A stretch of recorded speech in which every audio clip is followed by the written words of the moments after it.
Boxing Championship. Let's put our hands together for our referee process, Gireshi.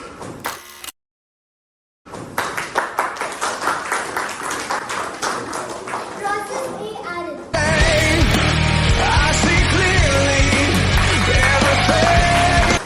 And process B, Apoorvo.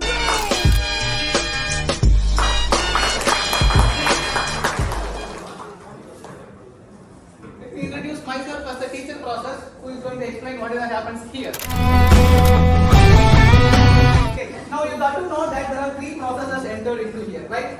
So we are going to, as I said, we will be discussing about the process states. What are the states, various states a process will undergo during its life cycle. Okay, right now we got to know that there are some three processes and we are going to give a name to that in what state they are in now. They are in a state called new, which means a process has just now created. They have not started execution, right? What is the introduction that they are given? It is a boxing process, which means they are supposed to fight. They have not started fighting, which means they have not started execution. Yes or no? So right now they are in which state? New state. They have just now created. Now you help me. What are the things a process requires to get executed? What are the things in a process? Which means the resources. Yes, the first major resource is what? Memory. First thing, a process has to be loaded into the main memory. Only then they will be able to execute. Yes or no? So now we are going to consider this Dais as the memory. Of course, memory is going to be in the form of some space. In this Dais, if we consider this as the main memory, and if a space is allocated to them, yes or no? It is assumed that they have got the memory. So now I would like to call the referee process to occupy a space in the memory, which means this process has now given with memory. But this process has it started execution? No, but it has got the memory, which means it is in a state called ready state. It has got the memory and waiting to get the CPU, waiting to get executed by the CPU. Which means this process is now in which state? Ready state. Memory is allocated, but not yet started to execute. Now, if process A, Aaron, is allocated with memory, in what state he will be in? Ready state. Yes, process Aaron. But by the time he is getting ready, he is doing something. Please look at him. What he is doing? He is, getting the things that are really required to execute. Which means what are those? The data that a process requires. The data that a process requires. The local variables.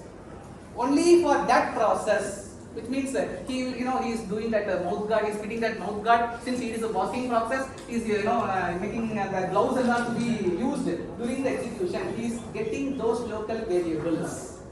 A process will carry all these things. Yes or no? We discussed quite that. It is one of the things that a process will have, and that's what this process is having now. And now I am allocating a space in the memory for this process, so that this process is now in which state?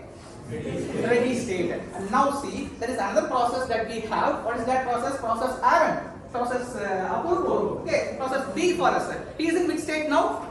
New state, because he has not been allocated with memory. And now if memory is allocated to him, by the time that he gets to know that I am going to get the memory, he is preparing his local variables.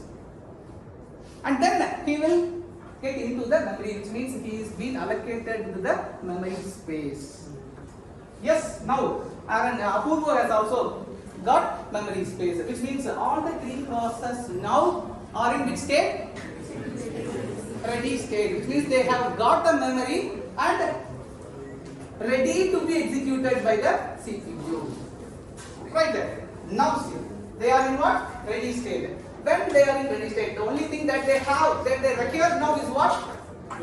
CPU time. So we call that the CPUs have lots of time. Out of that time that CPU have, CPU is going to allocate a part of its time to this process, so that this process will execute.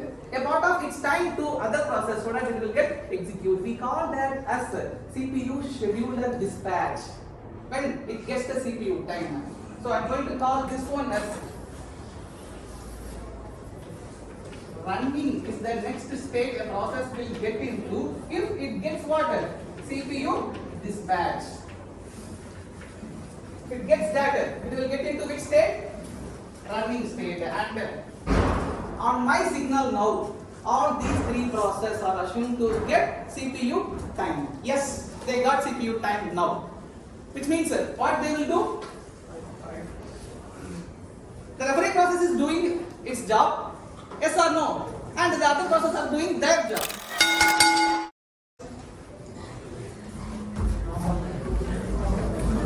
Which means they are actually in running state.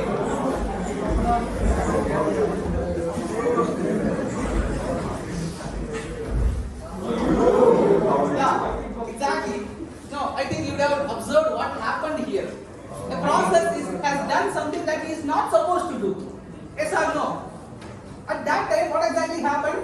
The referee process interrupted the other processes. Yes or no? That's what the referee process did right now, right?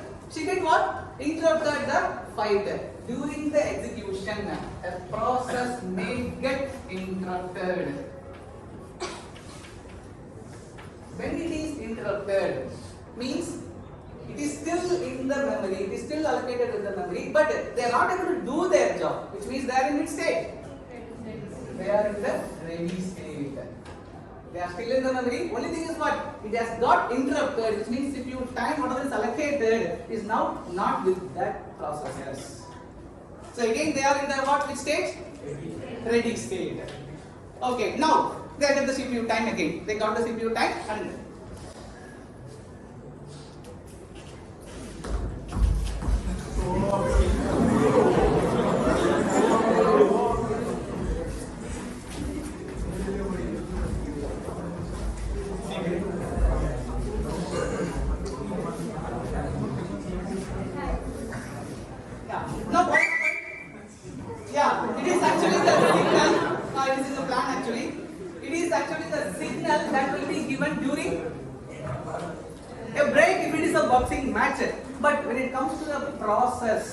when that is the thing that they wait for. You know what? During some they have been fighting for some 5-10 minutes. They need some input, which means they need to drink some water. They need to adjust their mouth guard. They need to adjust their environment variables. At that point of time, they will be in some state called waiting state. When they are in waiting state, they will not be given with memory. They will be moved out of the main memory and they will take the required inputs. So they will be assume that they are drinking water, and here during the execution, what happened actually?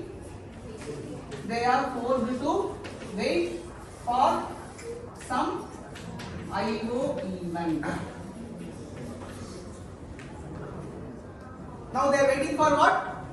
Some IO event. So assume that process A and process B are now drinking water. Now they are in the memory? No. Well, that's why we have kept them in which state? Waiting state. Now after some time, there is a break. There is a time to continue that, right? Yes. And now in the waiting state, the time got over, which means they have got their input, output, the required input they have got, which means they may wait for some input, they may wait for some files, which is the water for them. They have got that. When they got that, they will move to which state? Why ready state? They are in the memory now, but they have not got the CPU time. So when that input, output, whatever they have got, that IO, if it is completed, they will move on to the ready state. And now when they get the CPU time, what will happen? They are in ready state now. When they get the CPU time, they will move to running state. So we are assuming that we have got the CPU time.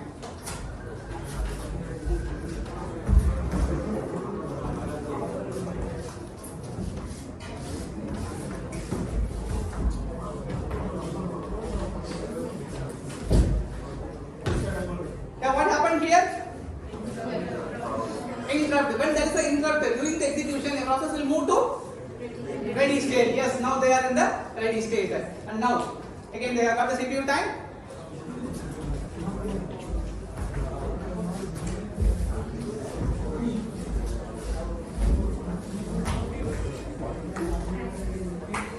It shows what?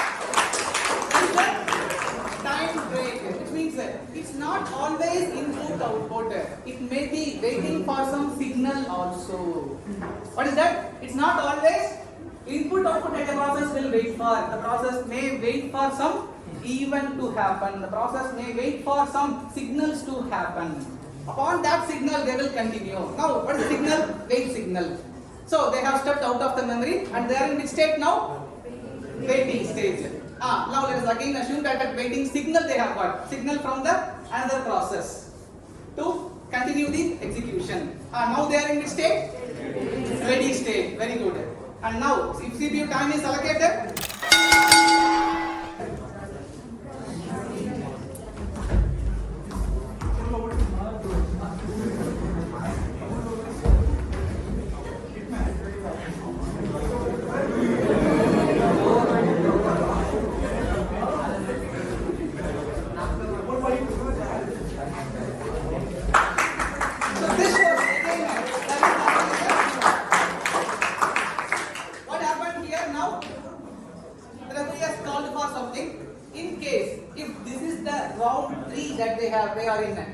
there are only 3 rounds, which means they are in which state now? During the execution, they have not been interrupted, they have not been made to wait.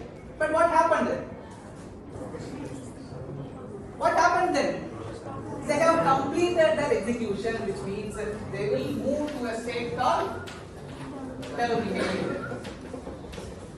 When they are terminated, the process will not be into the picture at all. What happens? When they are terminated, they will not be in the memory, they will not be in the system at all, which means it has been closed. It will be nowhere. Likewise, the 3 processors are now of the system itself. So these 5 are actually the water states of a process, and this figure is what we call as process state transition diagram. One of the important questions that you can expect for even internals and also for the university exams. What are those 5 states? New, first. When it will be new? When the process is created. And then, what's the next step? Ready. When the process will be in ready state? When memory is allocated. And then what's the third step? Running. When the process will be in running state? When time is allocated. Very good. And then, what's the fourth step? Waiting state. When the process will be in waiting state? When it is made by the system to wait for some input output, to wait for some events to happen, to wait for some signals. It will be in the waiting state. And then during the execution, if there is an interrupt, the process will move to ready state. During the execution, if I was made to wait for some IO event, I will be moved to waiting state. And if everything goes well, and if the process completes its execution as it is expected, means it will be in the termination stage. Now it's time for this process to terminate. This is all about process state transition. Right?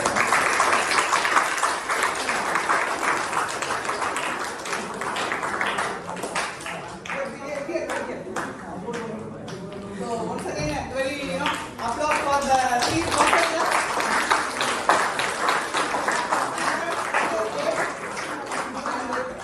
Apoorvo process B and Gireshi the referee process.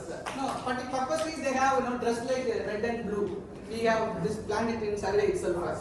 Purposely, that they look like that only, one player will be in red and another player will be in blue, and referees and gloves and all they have planned. Come very